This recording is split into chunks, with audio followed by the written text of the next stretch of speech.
Nirmala Kenyam Kanasin Barashame Bajaling. Me Jiram Jidit Kajan Chanalama, Kekan Online TV, the Jogonojin, Nyaka Kanasin Kokin. Kami Pajik Ben Chanalame, Kakan subscribe, go and Wujin be subscribe. A lerbaling agent Guasame, a Shaladore, Wishka Copa Kanti, Shanairo, Shaka Yentichi Murlena Dangro, Chicken Kanak.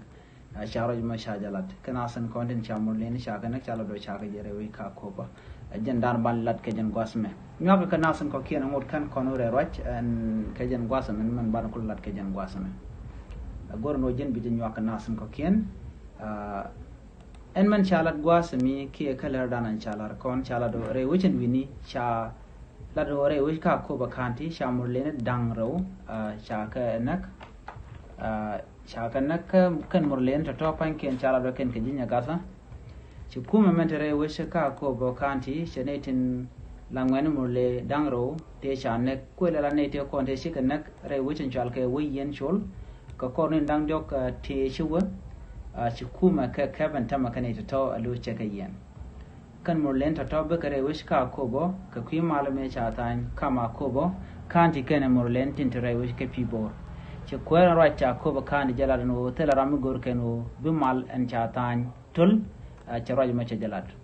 Lara Koba Commissioner, Poknyang to Jack, Jaramdan, and La Commissioner, which and Winnie.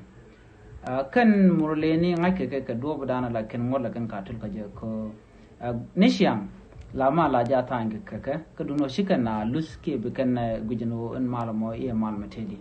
I do know she commissioner and Terewika ko which Gujano and Malapaitanya and Malmugua ko she pankin can a content like you can nail column or lena pankin, sugar benelo becan quack began a book and no. And when you do a Jane Mal Kamal Mashade deck as Roj Machadelat.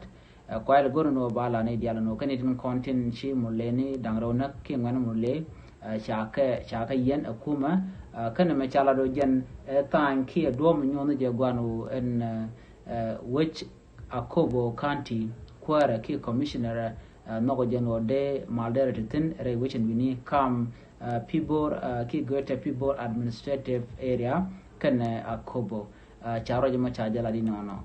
Jin Mijiram Jidit Kajan Channel Makajan Guasam, Deja Jogono, Jin Yakanas and Kokian, Ko de Lerti, De Kanshumala Shukaji, Capesco, Gorkon, no De Lerti, De Kanashuk. And we're online TV, be Yanong or Wanitin Contin, New the Guanu, Demal, Datitin, Rewintin Contin, Tena Ticketin. Rewika Koba Kanti, Comment Shaling, Shala the no Gumalbaten Wano, Ko Shanatin Contin Chirigamoshi, Lat Chaka Cap. Come and Gurka long, Canadian Colari la Kenkalet, Kumurle, Shuman, Colanwari, Mulaka Kapka, Bukumaka take Manana Chikalat. Chalado Derek to tea deck a quare. Go and comment the way Capi board chicken money can you can along come cap canker. Lair major led on the Coningen Guasm, Mijiram Jidit channel, go no gin between Yakanas and Cokian, Jen Wad and the Conchongton, Abiatakaman.